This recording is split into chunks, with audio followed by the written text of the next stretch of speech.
જય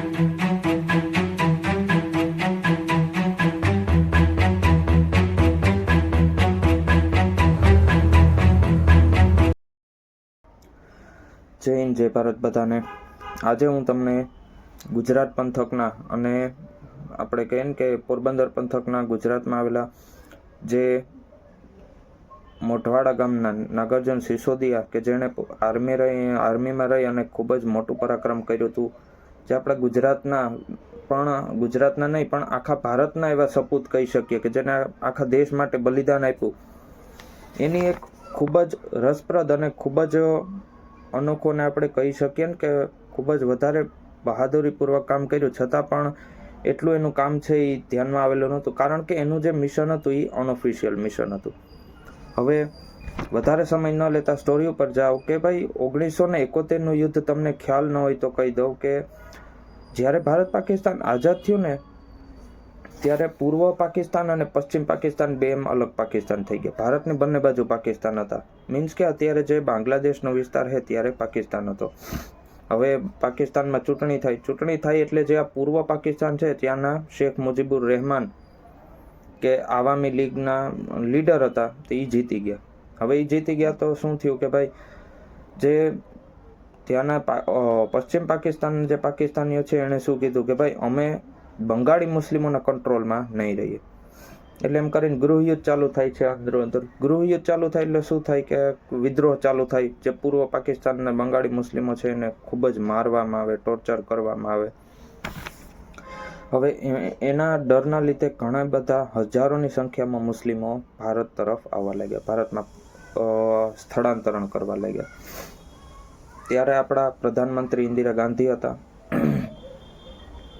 હવે ધીમે ધીમે થતાં ઇન્દિરા ગાંધીએ પણ એ વિચારે છે કે ભાઈ આ યુદ્ધનો એક ફાયદો આપણે લઈ શકીએ કે જે આપણી બંને બાજુ જે દુશ્મનો છે તેને ઘટાડી શકીએ. એક બાજુ દુશ્મનો થઈ જાય, જો બાંગ્લાદેશની મદદ કરીએ, પાકિસ્તાનને પૂર્વ પાકિસ્તાનને મદદ કરીએ તો એ શું કરે, આખો દેશ જ અલગ બનાવી દે. પછી હવે જ્યારે યુદ્ધ થયું એ પછી આપણે ખ્યાલ છે કે ભાઈ પૂર્વ બાજુ આપણે બધી વધારે પૂરતી સેના મોકલી દીધી. હવે પશ્ચિમ બાજુમાં પણ પાકિસ્તાને પૂર્વ બાજુમાંથી પ્રેશર ડાયવર્ટ કરવા માટે શું કર્યું કે પશ્ચિમ પાકિસ્તાન બાજુથી પણ ખૂબ મોટા પ્રમાણમાં હુમલો કર્યો. હવે ભારતની ચૂક ત્યાં થઈ કે ભારતે ત્યાં એક જ ખાલી 10મી ઇન્ફન્ટ્રી ડિવિઝન રાખી હતી. હવે 10મી ઇન્ફન્ટ્રી ડિવિઝન, એક ઇન્ફન્ટ્રી ડિવિઝનમાં ખ્યાલ નહીં તો કહી દઉં કે 15,000 થી 20,000 સૈનિકો હોય.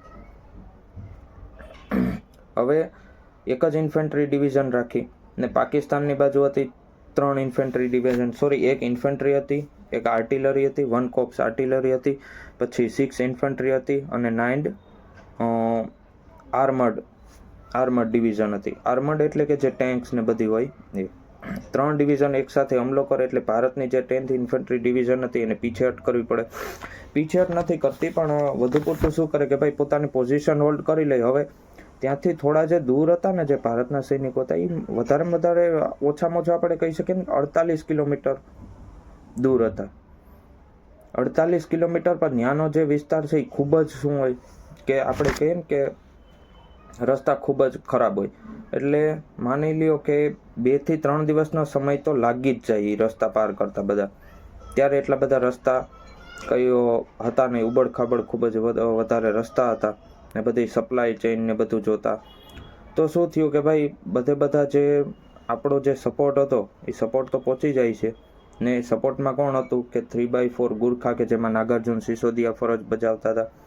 પછી 9th ડેકન હોર્સ કે જે આપણી આર્મર્ડ ડિવિઝન હતી જે ટેન્ક્સ કહીએ ને 5મી બટાલિયન શીખ રેજિમેન્ટની.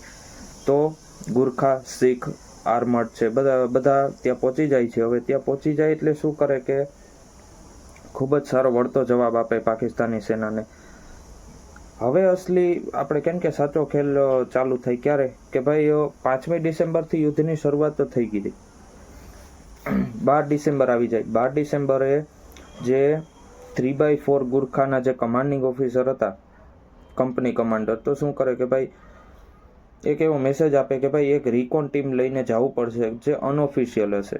હવે રિકોન ટીમનો જે મિશન હોય તમને ખ્યાલ ન હોય તો કહી દઉં કે જ્યારે કોઈ પણ મોટું એવું ઓપરેશન થાય, ઓપરેશન મીન્સ કે ભાઈ દુશ્મનની સરહદમાં જઈને કામ કરવાનું થાય, ખાસ કરીને સ્પેશિયલ ફોર્સીસ વધારે યુઝ કરતી હોય, પેરાએસએફ છે, માર્કોસ, ગરુડ, એનએસજીને તો વધારે સિટીમાં કામ કરવાનું હોય, પણ રિકોન મિશનમાં શું કરે કે ભાઈ 1-2 દિવસ તો ઓછામાં ઓછા ત્યાં રહી, બરોબર, અને દુશ્મનની શું માહિતી છે, કેવા કેવા હથિયારો છે, એની મૂવમેન્ટ કેવી છે, બરોબર, કયા કયા પ્રકારના હથિયારો છે, કેટલી જનસંખ્યા છે, કેટલા વધારે પ્રમાણમાં દુશ્મનો છે, એ બધી માહિતી લે.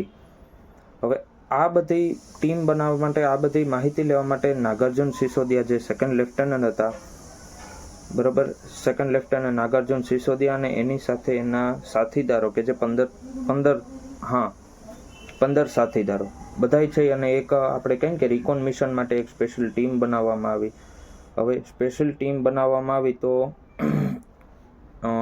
એકદમ વહેલી સાંજેથી શરૂઆત કરી તો મોડી રાત સુધી દુશ્મનની જે આપણે બધા બેઝ કેમ્પ કહીએ કે જ્યાં બધી 3 ડિવિઝન આખી પ્રેઝન્ટ હતી, પછી આર્મીના જે બીજા જવાનો આપણે કહી શકીએ કે ભાઈ સિગ્નલ છે, એવિએશન છે, મેડિકલ છે, બરોબર, બધી જે સપ્લાય ચેઇન છે એ આખી બધી પ્રેઝન્ટ હતી. હવે માની લ્યો ને કે 35,000 થી 40,000 સૈનિકો પ્રેઝન્ટ હતા ત્યાં પાકિસ્તાન આર્મી બેઝ કેમ્પમાં. હવે 35,000 40,000 સૈનિકો અને સામે આ 15 થી 16 સૈનિકો.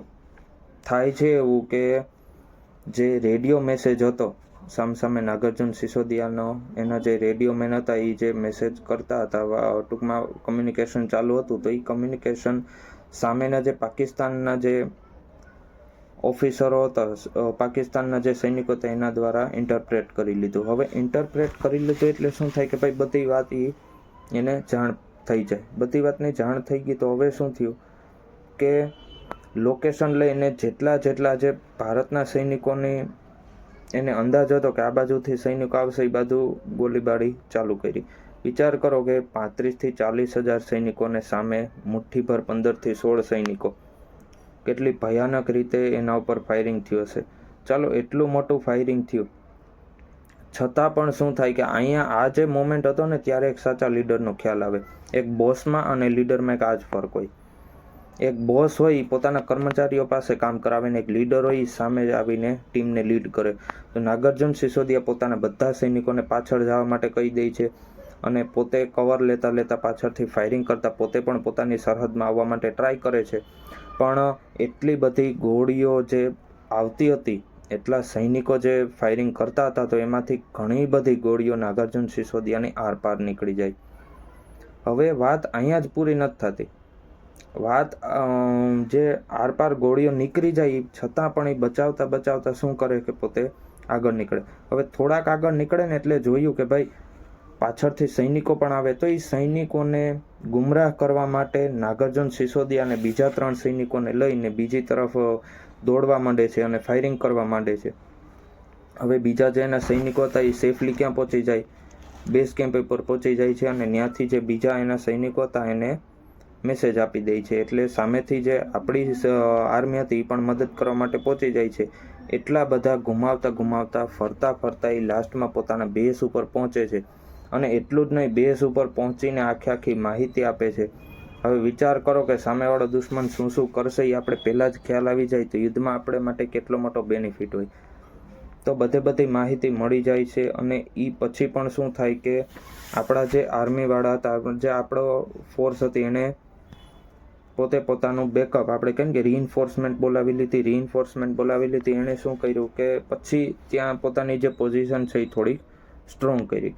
એટલું મોટું પરાક્રમ કરવા છતાં પણ એ જવાનને આપણે કહીએ કે જેટલું જોઈએ એટલું બધું માન એને આપણે આપી શક્યા નથી. પહેલી વસ્તુ તો એ કે ભાઈ એવડું બધું જો સક્સેસફુલ મિશન કર્યું હોય તો એકાદો ગેલન્ટ્રી એવોર્ડ મળવો જોઈએ. પણ ઠીક છે, હવે આ જે અનઓફિશિયલ મિશન હતું એના લીધે કદાચ નહીં મળી શક્યું હોય. તો મને આશા છે કે તમને આ વાત જાણી અને ખૂબ જ ગર્વ મહેસૂસ થયો હશે આપણા ભારતના સપૂત ઉપર. અને બીજી વાત કે જ્યારે એ શહીદ થયો તો ખુદ ઇન્દિરા ગાંધીએ એની માતાને પત્ર લખ્યો હતો. એની માતાને પત્ર લખી અને કીધું હતું કે ભાઈ તમારો પુત્ર છે એ ખૂબ જ મોટું બલિદાન આપ્યું છે. પછી આપણા ત્યારના ફિલ્ડ માર્શલ સેમ માનેકશો, આપણે ખ્યાલ છે કે એના ઉપર જે બોલિવૂડ મૂવી પર છે એમાં વિકી કૌશલ લીડ રોલ ઉપર છે. સેમ માનેકશોના ફિલ્ડ માર્શલ હતા ત્યારના. તેણે પોતે પણ એક લેટર જારી કર્યો હતો નાગાર્જુન સિસોદિયાની યાદમાં. તો ખરેખર આપણે આપણા જવાનો ઉપર ગર્વ થવું જોઈએ અને થોડુંક આપણે આપણા દેશ પ્રત્યે જે આપણી જવાબદારીઓ છે, નૈતિક જવાબદારી, એના પ્રત્યે સજાગ થવું જોઈએ કે જે આર્મીના ફેમિલી છે તો એને કોઈ શહીદ થઈ ગયા હોય તો એના માટે થોડી કંઈ પણ હેલ્પ કરી શકીએ અથવા તો બીજી કોઈ પણ વસ્તુ. તો બસ એટલું જ. જય હિન્દ, જય ભારત.